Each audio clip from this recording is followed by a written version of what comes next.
سب سے پہلے ایک قطری خط آیا، اس کے بعد امریکی اور آج گجراتی خط۔ خطوں کی اس دوڑ میں ہمارے ملک کی معیشت ایسی بیٹھی کہ لوگوں نے خوب تمسخر اڑایا، خود تماشا اڑایا، اور ملک کی معیشت ہمارے لیے ایک مذاق بن کے رہ گئی۔ ہم نے معیشت کو بہتر کرنے کے بجائے اس کو مزید بگاڑا اور مزید سیاسی عدم استحکام پیدا کیا۔ آج پنجاب اسمبلی میں جو ڈرامہ رچایا گیا، جو ٹھٹھے اڑائے گئے، اور جو قانون، آئین اور اسمبلی کے تقدس کی پامالی کی گئی، وہ آپ سب کے سامنے ہے۔ دوست مزاری نے ایک ایسے خط کو بنیاد بنایا اور ایسے خط کی بنیاد پہ 10 ووٹوں کو مسترد کر دیا کہ اس بندے کا خط، جو بندہ خود اس اسمبلی کا ممبر تک نہیں، وہ خود اس پارٹی کا پارلیمانی لیڈر بھی نہیں، وہ صرف ایک پارٹی کا سربراہ، ایک ریٹائر ہوا شخص جس میں گھر میں اس کو بٹھایا ہوا ہے خوش کرنے کے لیے، اور ووٹ وہ مسترد کس کا کر رہا ہے؟ جو خود امیدوار ہے، اور امیدوار کو حق نہیں دے رہا کہ وہ اپنے آپ کو ووٹ دے سکے۔ یہ سارا ڈرامہ رچایا گیا۔ اس ڈرامے کے پیچھے ایک ڈیل ہوئی، اور ڈیل مسٹر 10% کی ہوئی۔ وہ ڈیل کیسی تھی، اس ڈیل میں کیا باتیں ہوئی، وہ آپ کے سامنے رکھوں گا۔ اس وقت ایشیائی ترقیاتی بینک نے جو ایک اپنا آؤٹ لک جاری کیا، اس کے حوالے سے بتاؤں گا کہ پاکستان میں مہنگائی کہاں پہنچی اور مزید کہاں جائے گی، اور اس کی وجوہات کیا ہیں۔ اس سے پہلے اگر آپ نے میرا چینل سبسکرائب نہیں کیا تو سبسکرائب کر لیں تاکہ میری ویڈیوز آپ تک بر وقت پہنچتی رہیں۔ آج پنجاب اسمبلی کا سیشن تھا، سب لوگوں کی نظریں اس سیشن پر تھی، اور سیشن میں ووٹ کاسٹ ہوئے، اور تقریباً 3 گھنٹوں کی جو طویل انتظار کے بعد سیشن شروع ہوا، ووٹنگ ہوئی، اور ووٹنگ میں جو پاکستان تحریک انصاف اور اس کے ساتھ پاکستان مسلم لیگ کاف، اس کی اتحادی جماعت، ان کے ووٹ تھے۔ پاکستان تحریک انصاف نے 176 ووٹ لیے، جبکہ مسلم لیگ کاف نے 10 ووٹ لیے، اور وہ پاکستان تحریک انصاف کے تھے، ان کے امیدوار کے تھے، یعنی کہ پرویز الہی کے۔ جبکہ اتحادی جماعتوں نے، جو باقی اتحادی جماعتوں کا الائنس ہے، انہوں نے کل ملا کر 179 ووٹ لیے، 179۔ 179 ووٹ واضح طور پہ حمزہ شہباز کی شکست تھی، واضح طور پہ حمزہ شہباز کو اسمبلی کے وزارت اعلیٰ کے منصب پہ بیٹھنے، اس سے اٹھانے کے لیے کافی تھے۔ جبکہ پھر ہوا یوں کہ کسی نے لکھا تھا کہ ضرور کوئی منظور نظر شخص ہی ہارا ہوگا، اسی لیے کھیل دوبارہ ہوگا۔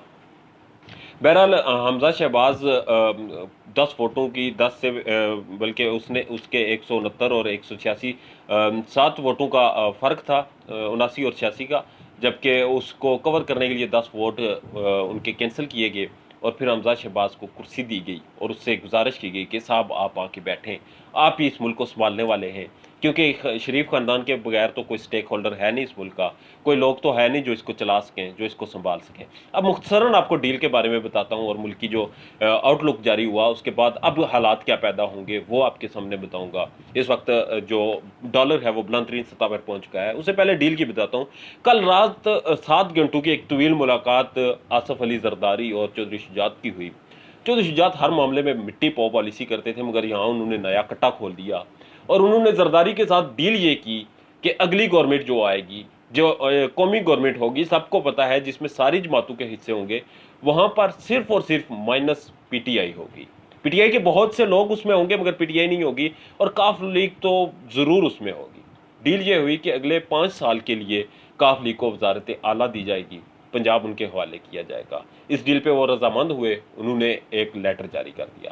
اب گیم ان چودھریوں کی دیکھیں، انہوں نے اتنی گندی گیم کھیلی، اتنی بڑی گیم کھیلی، پی ٹی آئی کو دکھایا کہ ہم خود امیدوار ہیں، ہم آپ کے ساتھ ہیں، ووٹ بھی کاسٹ کیے، جبکہ اپنے گھر کے بابے کا لیٹر لا کے اسمبلی میں پہنچا دیا اور دکھا دیا کہ جناب ہم ووٹ نہیں دے رہے۔ معاملہ یہ ہے کہ لوگ اس وقت بری طرح سے عمران خان کے جو مخالفین گروپ ہے ان سے شدید نالاں ہیں، غصہ ہیں۔ آج بھی جب آپ نے لیٹر کی بات شروع ہوئی تو چودھریوں کے گھر کے باہر جو لوگوں نے ایک مجمع لگایا، وہاں پر میڈیا سے باتیں کی، اور انہوں نے واضح طور پہ کہا کہ اگر کسی نے بھی ووٹ جو ہے وہ عمران خان کے امیدوار کے خلاف دیا تو ہم اس کا بری طرح سے محاسبہ کریں گے۔ بہرحال انہوں نے 10 ووٹ دیے اور پھر ووٹ ریجیکٹ ہوئے۔ اب وہ 10 لوگوں کے سامنے جائیں گے، اگلے الیکشن میں ووٹ لیں گے، اور ووٹ لے کر دوبارہ وہ نئی بلیک میلنگ شروع کریں گے اور کسی اور پارٹی کے ساتھ جائیں گے۔ اور یاد رکھیے گا، یہ سارے 10 کے 10 اکٹھے ہوں گے، ایک ہی جگہ ہوں گے، اس میں کوئی کہیں نہیں جا رہا، اور سب جو ہے وہ چودھری شجاعت کے اشاروں پہ چلیں گے اور چودھری شجاعت ہی ان کو ڈائریکشن دے گا یا پرویز الہی دے گا، یہ جو بھی ہوگا یہ ان کی ملی بھگت ہے۔ جبکہ پاکستان تحریک انصاف کو بری طرح سے ہرایا گیا اور شدید ترین جو ہے وہ اس کو ہم کہہ سکتے ہیں کہ اس میں آپ نے موریلٹی کی کوئی حد نہیں انہوں نے چھوڑی جس سے یہ گرے، اور انہوں نے ایسی دھاندلی کی کہ جس کی تاریخ میں مثال نہیں ملتی۔ اب میں آتا ہوں ذرا ڈالر کی قیمت پہ۔ ڈالر اس وقت ملک کی بلند ترین سطح پہ پہنچ چکا ہے۔ آج برطانوی پاؤنڈ جو ہے اس کا ریٹ 272 روپے تھا۔ تو آپ اس بات سے اندازہ لگا سکتے ہیں کہ یہ بلند ترین سطح ہے، اور اگر یہی سیاسی عدم استحکام رہا تو یہ 300 کو ٹچ کرے گا۔ ڈالر جو ہے وہ بھی 300 پہ پہنچے گا، کیونکہ اس وقت سیاسی عدم استحکام اس حد تک بڑھ چکا ہے کہ انٹرنیشنل کمیونٹی جو ہے، انٹرنیشنل جو لوگ ہیں جو آپ کے ملک میں انویسٹ کرتے ہیں، وہ کسی طور پہ راضی نہیں ہے۔ پتہ ہی نہیں چل رہا کہ کبھی جب بھی اسمبلی میں جاتے ہیں تو اس کے بعد سارا معاملہ کورٹ میں چلا جاتا ہے، کورٹ سے نکل کے اسمبلی میں، اسمبلی سے کورٹ کے، یہی تو چکر چل رہے ہیں۔ ہمارے ملک کا اس وقت جو سسٹم ہے وہ بالکل ڈسٹرب ہو چکا ہے۔ اب ہوگا کیا؟ دوبارہ یہ تحریک انصاف کے لوگ سپریم کورٹ سے رجوع کریں گے، سپریم کورٹ اس پہ ڈائریکشن دے گا، اسمبلی میں آئے گا، پھر یہی معاملے ہوں گے۔ جو بھی ہوگا، جس کی بھی گورنمنٹ آئے، سیاسی عدم استحکام موجود رہے گا۔ اس کا صرف ایک حل ہے، نئے الیکشن، نئے صاف اور شفاف الیکشن ہوں، اور اس کے بعد آپ کی جو ہے وہ کمر سیدھی ہو۔ اس وقت مفتاح اسماعیل گورنمنٹ اور یہ شہباز شریف گورنمنٹ یہ بالکل فلاپ ہو چکے ہیں۔ ان کے پاس آپ نے دیکھا ہے کہ کسی قسم کا کوئی بھی نہ تو مینڈیٹ ہے اور نہ ہی پالیسی ہے۔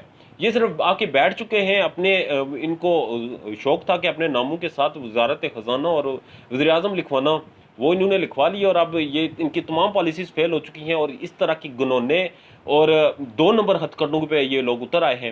مسٹر 10% کے ساتھ چودھری نے جو ڈیل کی وہ انتہائی افسوسناک ہے، اور ملک کا جو نقصان ہوگا اس وقت اس کے ذمہ دار ڈائریکٹلی یہ شریف خاندان، پاکستان پیپلز پارٹی، مسٹر 10% اور یہ چودھری لوگ ہیں، جنہوں نے انتہائی بڑی بے ایمانی کی اور انتہائی بڑے لیول کی دھاندلی کی، اور یہ جتنا بھی نقصان ہوگا یہ سب لوگ اس کے ذمہ دار ہوں گے۔ اپنا ڈیر زیادہ خیال رکھیے گا، میرے چینل کا بھی۔ اللہ نگہبان۔